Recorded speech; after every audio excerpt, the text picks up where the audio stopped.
Então, não é a solução total, a solução definitiva e que garante a resolução dos problemas, mas ela é necessária.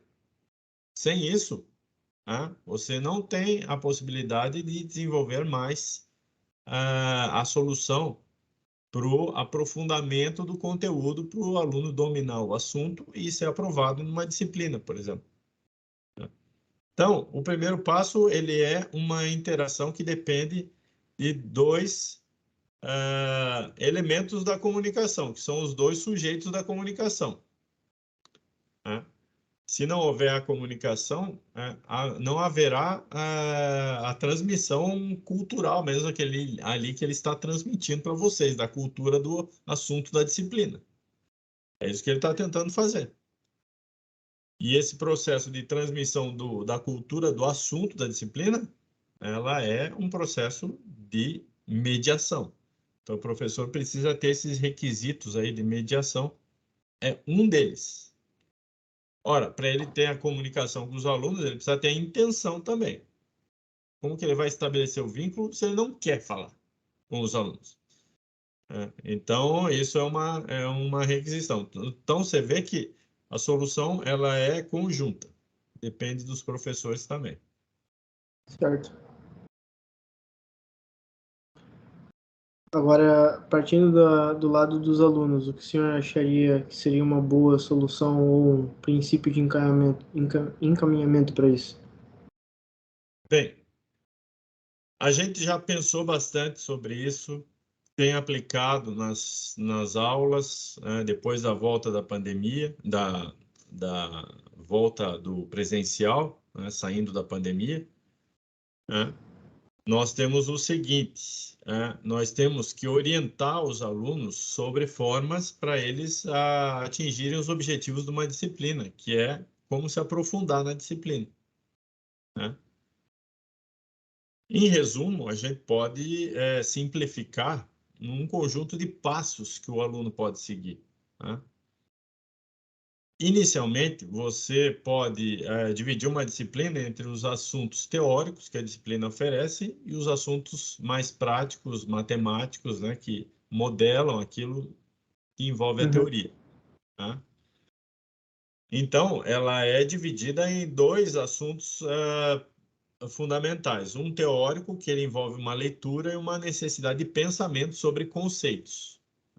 Então, isso é uma parte da disciplina. Uma vez isso bem estabelecido, você vai relacionando esses assuntos dos conceitos com os aspectos matemáticos.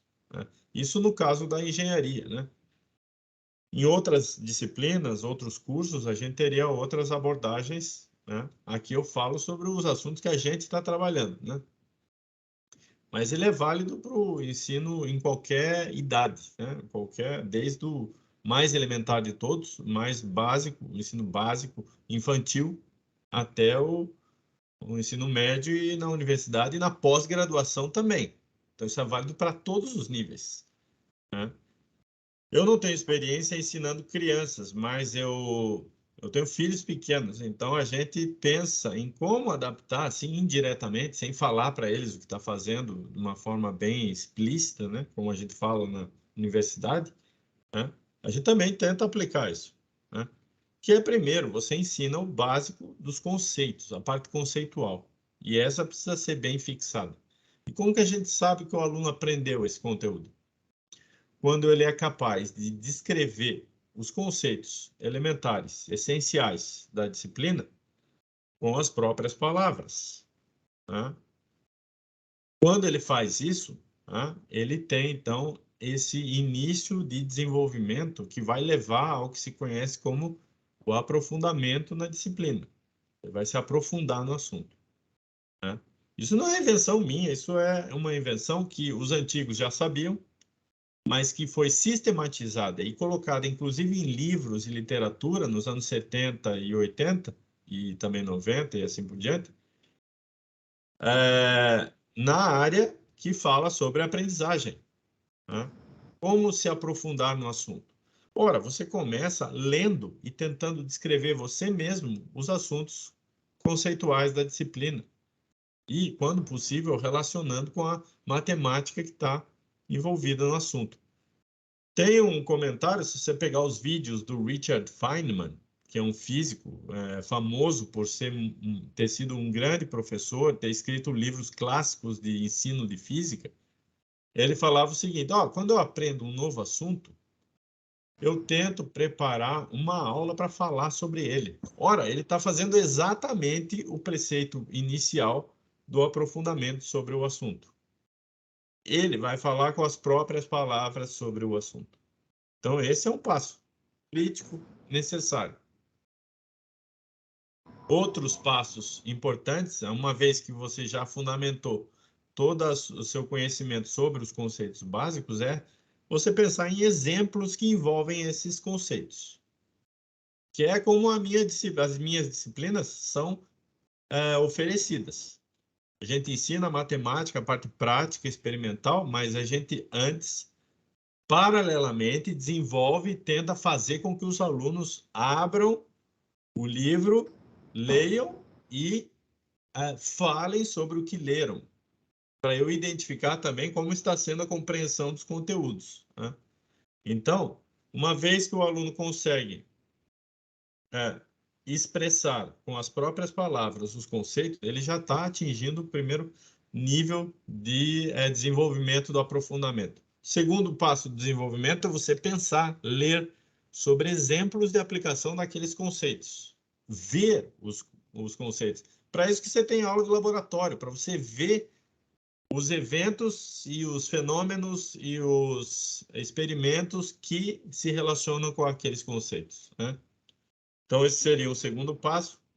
O terceiro é você pensar sobre como você está pensando. Aí vem uma relação íntima com aprender a aprender, né? Você pensar sobre o que você pensou quando estava aprendendo aquele conteúdo, né? Aí você começa a pensar o seguinte: ora, eu pensei sobre esse conteúdo, mas eu cometi um erro aqui que agora eu percebi que era um erro e não é mais um erro. Agora eu me atentei ao fato de que se escreve assim essa equação essa peça é desenhada dessa forma. Então ela é 3D, então fica difícil de compreender como ela se encaixa na outra engrenagem, no mecanismo, né? Isso no caso da engenharia mecânica, por exemplo. Uhum. Tem a disciplina de elementos de máquinas, que você tem uma série de pequenos mecanismos que têm funções específicas, né? Entender qual é a função do mecanismo, onde ele é mais exigido mecanicamente, isso também é um assunto crítico. Você precisa pensar sobre o mecanismo, né? Sim. A experiência nesse assunto, nesses exemplos, que são muitas vezes já conhecidos, vai te dar o passo para o desenvolvimento posterior, né? Que é você ter uma visão genérica sobre tudo que você está aprendendo. Então, pega lá o assunto sobre elementos de máquinas, elementos de fixação, né? Você pega, então, sobre parafusos, porcas, arruelas e mecanismos específicos para fixação e posicionamento de peças e mecanismos, por exemplo. Eu estou falando algo que não é minha área, né? Estou tentando especular, né? Então, você fala sobre esses assuntos e tenta achar o que há de comum em todos esses assuntos similares. E você constrói um esquema relacionando esses elementos fundamentais de toda a teoria. Você tem que fazer tudo isso com as suas próprias palavras, né? Então aí a gente vê um contraponto aí. A aula é muito longa, tem muita carga horária. Quando é que eu vou fazer isso se eu tenho que ficar em sala de aula, né? Então, isso é uma questão que eu deixo para quem está reelaborando o projeto de curso, né? Tem que repensar a carga horária para dar o tempo para o aluno, e os professores têm que orientar os alunos a aproveitarem o tempo, né? Sim. Desenvolvendo essas habilidades. E tem outros passos que a gente poderia comentar, mas esses seriam os primeiros passos, né? Você ser capaz de falar sobre todo o assunto e organizar o que você aprendeu de uma forma com as suas próprias palavras, no seu próprio esquema, nos seus próprios desenhos e diagramas e tabelas, né? Como você organizou tudo isso, essa é uma orientação sobre como estudar para se aprofundar e resolver qualquer problema que o professor proponha, pelo menos teórico, né? Na parte da cálculo e matemática e da parte prática dos assuntos, é a questão da experimentação prática mesmo. Você tem que botar a mão na massa e fazer os exercícios, né? Não há outro segredo. Mas uma vez dominando os conceitos, vai ser muito mais fácil, vai ser autoexplicável. Você olha como resolve um exercício, você vai ver. Mas é óbvio que é assim. Não existem esses conceitos que permitem que essa solução aconteça assim? Aí você vai relacionar uma coisa com a outra. Não vai ter que decorar uma solução. Tá? Uhum. Essa é uma parte problemática. Então, em resumo, eu proporia aos alunos, muitos já devem saber disso, muitos fazem isso. Então, esses alunos que se dão muito bem, né, com um excelente desempenho. Tá? E é claro, se organizar para ter tempo para fazer isso para todo o curso que está sendo oferecido, né? Em que ele está matriculado. Então, isso são recomendações. Onde é possível o aluno se enquadrar nessas práticas aí, cada caso é um caso, né? Então, mas eu tento dar uma orientação genérica para todos, né? Sim, ter autoconsciência do que se está aprendendo, né? Aprender a aprender. Sim, esse é um passo crítico, né? Ele tem que estar junto do aprendizado dos conceitos, né? Enquanto você faz, enquanto você pensa sobre o que você está fazendo, né?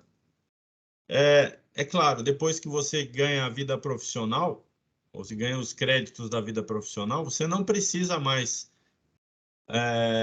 chegar nesse nível de metacognição, ficar pensando sobre como você resolveu. Porque você já vai ter a experiência e não vai precisar mais fazer isso. Você já sabe as melhores soluções, as estratégias para resolver os problemas, né?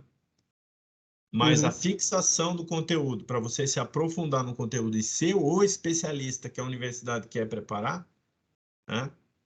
Tem que passar por essas etapas, né? Sim, é um caminho que não tem para onde fugir mesmo. Tem que se preparar e elaborar a melhor estratégia conforme o seu tempo, né? Fica a dica aí pro pessoal que está nos assistindo. Acho que se resume em planejamento e não tem muito segredo. Sentar e estudar, é isso aí. Por hoje, por hoje foi isso e acompanhem o nosso canal nas redes sociais, no YouTube e nas plataformas de streaming. Valeu! Então, bom final de semana a todos, né?